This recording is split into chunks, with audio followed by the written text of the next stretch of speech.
of people that are behind a lot of those executions.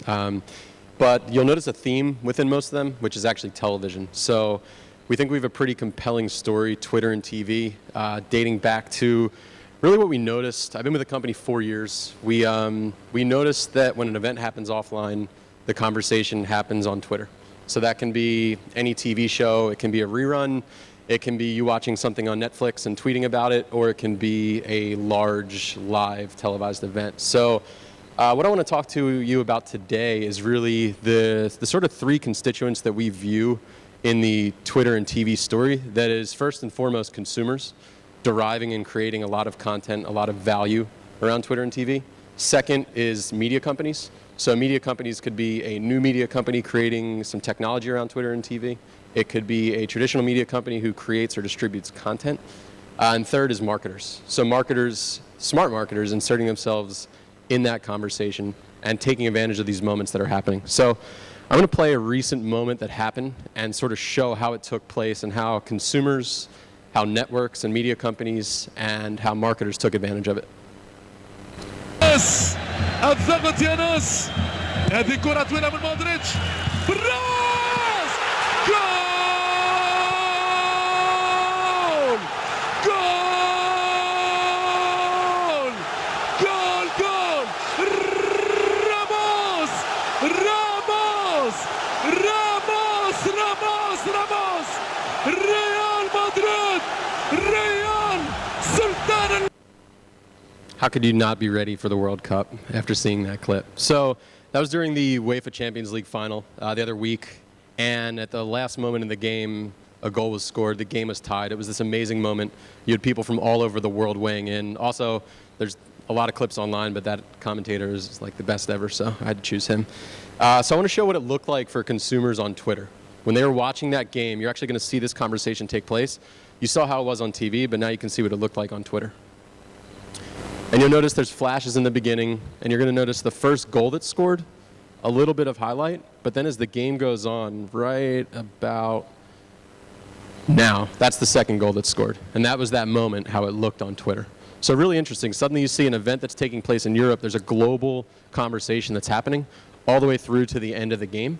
And consumers were getting value, brands were getting value, and networks were getting value. So starting with consumers, you have a moment like this that's right after the game. That's Sergio Ramos, who scored the goal, tweeting out a picture of himself with the trophy. So in the past, maybe you wondered what was going through his mind or what he was doing. Now you can see that happening in real time. Very cool moment. Of course, you also have Adidas. They're an official sponsor of some of the players, including Gareth Bale. He had scored a goal in the game. They actually created this.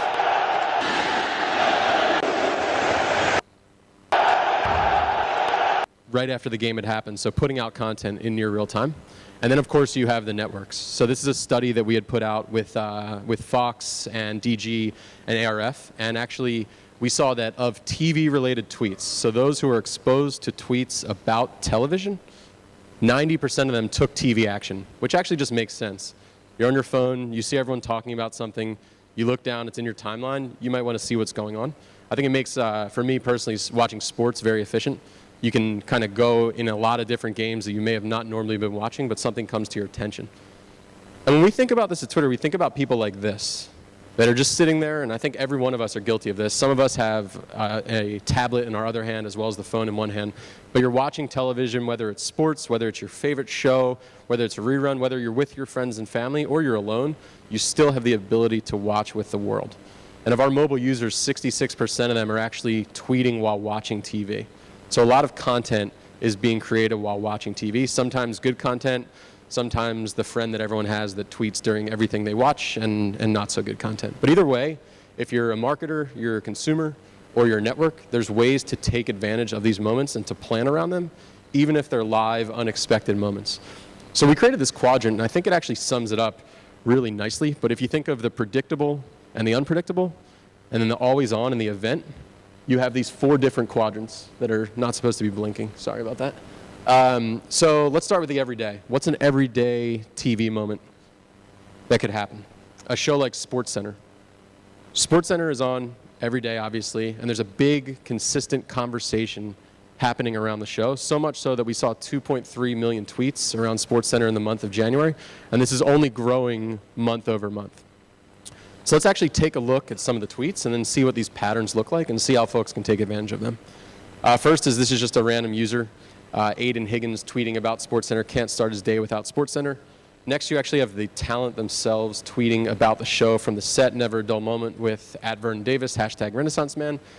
Finally, this is a funny one. You have actually a fan tweeting when their TV froze to Scott Van Pelt and him actually retweeting that conversation. So you suddenly have the ability to have that interactive dialogue with the folks that are on the shows themselves. And we look at that 2.3 million tweets. It's actually a pretty interesting pattern when you're seeing across the show, depending on what happened in sports that day, sometimes a little bit higher. But we see this consistency throughout a lot of shows. And it's interesting to see the patterns, whether it's a large event where you have the spikes with the plot, but you'll also have spikes around certain commercials as well that people find interesting. Another show is Scandal. Really interesting story. If you look year over year, season 1 to 2 to 3, growth and growth and growth. It's because the folks on the show and the writers are actually highly engaging and creating a lot of content on the platform. And here's a good example. So House of Cards actually tweeted something from the plot. If you didn't watch House of Cards, this might not make as much sense, but roll with me if you did. A case for Olivia Pope, who's the name of Kerry Washington on Scandal. Question mark, there's a controversy in the show House of Cards. Olivia Pope, and in real life Kerry Washington, retweets that with this exclamation point. And then you actually see Scandal replying to all of them saying that they're on it. So a really interesting moment where you're having fictitious characters, the real life actresses and actors from it, going back and forth with another show, sort of humanizing all of it. So a marketer can actually take advantage of that on Twitter through the acquisition of a company called Bluefin Labs that we acquired in 2013. We have the ability to actually target in real time these conversations happening around shows. So think of everyday conversations. Every time the show's on, we see these cyclical conversations. They can target in real time, and you can have a marketer like Seagram's create content like this that can reach users who we know are talking about Scandal. And these conversations are growing. In 2013, we saw 1 billion conversations, which is actually 25% year-over-year increase. And we're tracking the numbers now. They're up and to the right. So more and more of this conversation's happening. There's great content on TV, and a lot of people are talking about it on Twitter. But there's other types of moments too. Like I talked about before, we have plan moments, which is moving along in the quadrant. So you think of predictable and an event-based moment. And when that comes to television, what could that be? It could be something like Breaking Bad. So any Breaking Bad fans in the room? Finale was a big event, right? That was a series finale of a show that a lot of people were anticipating, a lot of excitement. Aaron Paul, who played Jesse Pinkman on the show, creates this tweet to his own character. Jesse, I love you, and you'll always be a part of me. Thanks for the memories, your friend Aaron. As you see then, it had 69,000 retweets, sent out right before the show aired. But this is what it actually looked like around the world. So remember, this show is airing in the US. However, watch the global conversation that happens around it.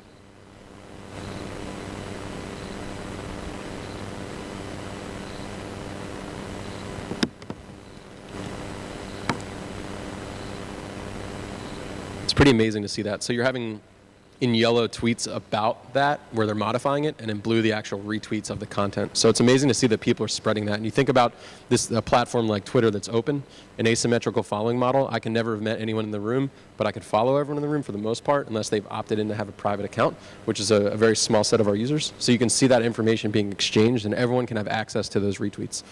There's also content like this. So Conan O'Brien, and again, this is relevant to the plot, so might not make sense to some folks in the room, but anyone else thought of chaining Vince Gilligan down to a barn and make him come up with another show? So a scene when Jesse was chained down to a barn, this content being created in real time during the show itself, or Vines. Vines are huge with TV. We're seeing people that are recreating plays that happen, recreating moments that happen, and recreating shows that are happening. So this is a comedian, Alfonso Macaulay, and this is a Vine that he created around the series Breaking Bad. So you hungry? You can cook. Girl, can I cook? It's pretty good. And Vine around events and Vine around a TV has been a big trend that we're seeing going up and to the right. I used to work at YouTube, and they started the YouTube Partner Program when I was there in 2007. It took around 2 years for it to really become mainstream with brands, where brands actually started to realize, hey, I can partner with any creator, anyone in their basement who creates content but has a massive, massive reach. I get lower cost for the content, less ego, more digital distribution. It's a good idea. You can amortize that across time.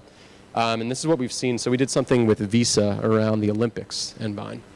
So The Olympics, it was interesting. With respect to social media, you had the athletes who were banned from being in social media video content, and a lot of them are so focused on the event itself, sometimes there's a lack of content being created there. What we did was we partnered with Visa and Top Vine Creator to actually create Vines during the games, and we sent them to Sochi to leverage Visa's access there. And they created 30 Vines throughout the week. Actually, some of them featured the athletes after they won the medals. So sort of skirting that rule a little bit that they couldn't be in the content. And here's one of them that we created.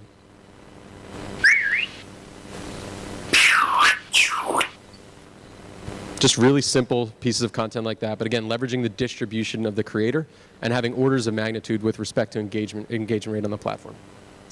Any Walking Dead fans in the room?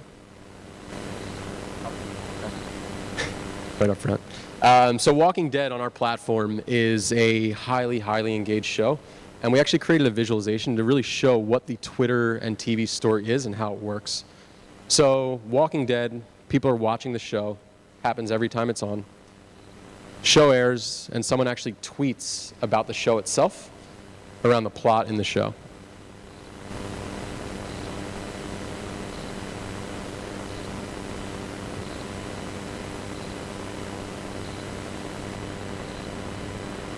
Just shoot 'em, Rick. Live viewing window. Suddenly you're going to see this one tweet go out from 9 to 10 when that window's on. So that's one true impression. Someone sees that tweet. Someone follows Cyril71 who's watching the show, and they come onto Twitter, refresh their timeline, and see that tweet. Now, as the show goes on, there's going to be more tweets that are created, and of course, this is a true impression that we're seeing. So during the live window, a couple more tweets go out. And then if you go forward a little bit more, of course, there's going to be some people who come to Twitter, perhaps after the show is on, that refresh and see that impression from the tweet that was created earlier. So it's interesting to see when you actually rewind it back, what happens.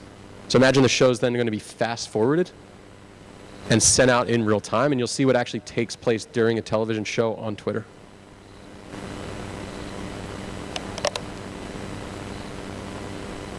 So we call this a tidal wave of engagement. It's happening at scale. It's happening every day with television, but this is how marketers and networks get smart around it. If you actually look at the data in a different way and you verticalize it, you can see that there's a majority of data and a majority of conversation points happening earlier in the live viewing window, which again makes sense. You want to be there, you want to feel connected to people, and you want to be there during that moment to experience the content. So this is an actual real, this is real data from one of the episodes on March 3rd where we saw 15.4 million impressions, 3.2 million unique tweeters, and a lot of content that was consumed, but you can see during that live viewing window, the majority of the content was consumed there. And that's what we call the live reach. And of course, of all the social conversation in general, this is not limited to Twitter, 95% of that conversation around TV is happening on the Twitter platform. So Nielsen paid attention to that, and we actually partnered with them last year, and we created the Nielsen Twitter TV rating. So the Nielsen Twitter TV rating is for marketers who are buying traditionally on, use my hand here, TRP and GRP. They're used to buying on reach and engagement and frequency. Suddenly they have a new metric to buy on. So there might be a show on television that has massive, massive reach, but could have low engagement on the Twitter platform. Or there could be a show that has low reach on television, but for whatever reason has massive engagements on Twitter, and they can suddenly buy across those patterns and those shows through this partnership that we have with Nielsen. We've actually started to scale this out. We did it with Kantar in the UK and with a lot of other measurement companies throughout other countries in the world. So it's a great opportunity for brands to, again, take advantage in real time of things like this, the live viewing window. And we really say that Twitter is the live second screen. It connects you to the content that's happening, which brings us to our final moment, which is live moments. And I think that's what a lot of folks associate Twitter with, is the live moment, the award show, the sporting event, the big event that's happening, but we don't know exactly what is going to happen.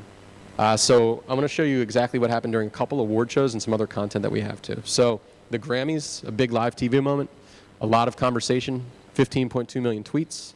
Some of the bigger spikes were around Lorde performing, Lorde winning, and Imagine Dragons and Kendrick Lamar performing. So you can track these spikes as they happen.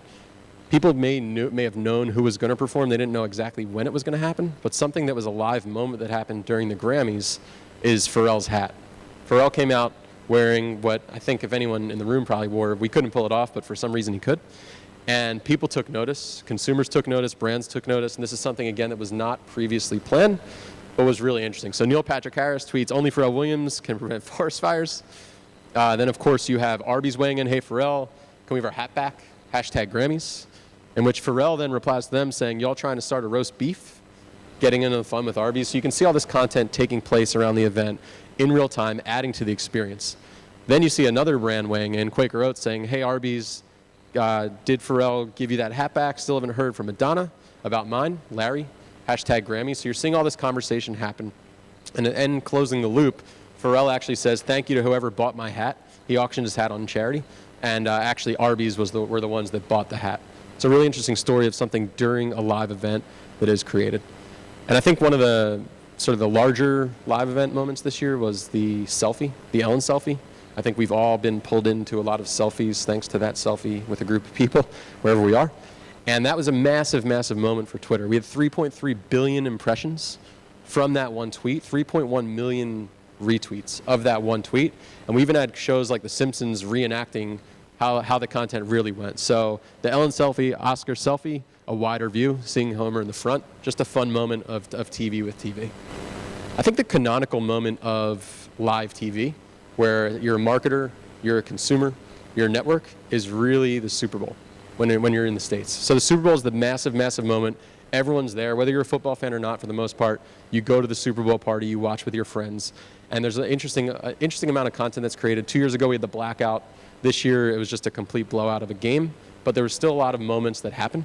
So this is what the Super Bowl looked like on Twitter. The yellow is the Broncos, the blue is the Seahawks, and watch for a lot of purple to take over. That's actually tweets about halftime. You'll see it in one moment. Right there, you can see the halftime show. And then there was the run back in the second half at the beginning, and then the game was kind of a little slower after that. But it allowed for some interesting moments to happen, and it's a trend that we've noticed that we've actually started to take place in, is that we're going to networks, we're going to studios, we're going to leagues, we're going to marketers, and we're doing what we call a live studio. We're with them in a war room. So in the past, when you had newsroom marketers, or actually just newsrooms in general, you had folks sitting around creating the stories, being there on the wire, what's happening, and writing about it. You now have marketers and networks doing this, and it's really interesting. So these are actually some Twitter employees that are in a live studio around an event, and I'm going to fast forward it just so you can sort of see how it takes place. But there's a lot of action, a lot of content being created, reacting to these live moments that are happening. So it's pretty wild that this many people with this many screens, technology, if you think of people hours, it's really interesting to see the shift in marketing happen and the shift in the networks happening as well. But what it allows us to do is create a moment like this. So Axe rolled out a spot called Kiss for Peace. They had a new line coming out where a portion of the sales were going to charity. And they came to us and said, we want to push this out on Twitter. We want to get a lot of views. And we thought, you can promote video on Twitter. That's something you could do on your own. You don't really need us. But what if we closed the loop and made it more interactive and conversational? How can we do that? One of the key components of Twitter is our distribution. Twitter is not limited to Twitter. I'm sure most people in the room have text messaged the hashtag from one time or another, or seen Twitter on TV or Twitter on a billboard. So it allows for this distribution of all of the media, all to be tied together by a hashtag. So I'm going to play the spot and then show you what we did.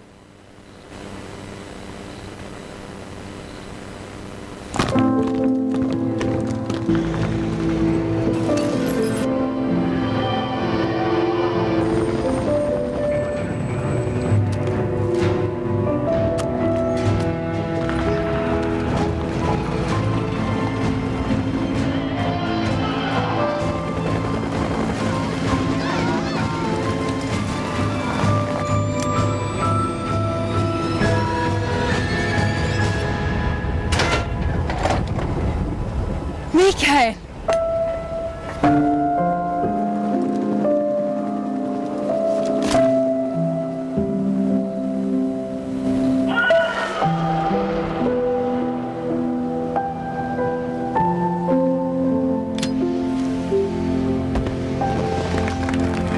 Make love, not war. With new Axe Peace. Interesting spot, but they came to us with a storyboard of the idea, and we said a consumer insight that we pulled from our data is that people really like to talk about themselves. Not too big of a shocker. So this is at the time when it's at the beginning of this year, obviously, probably at like the pinnacle of the selfie itself. So we thought, how can we leverage the fact that Twitter's distributed, that people like to tweet around TV, that people like to talk about themselves, people like to take pictures, people like to consume and retweet and engage with pictures. How can we bring all that together?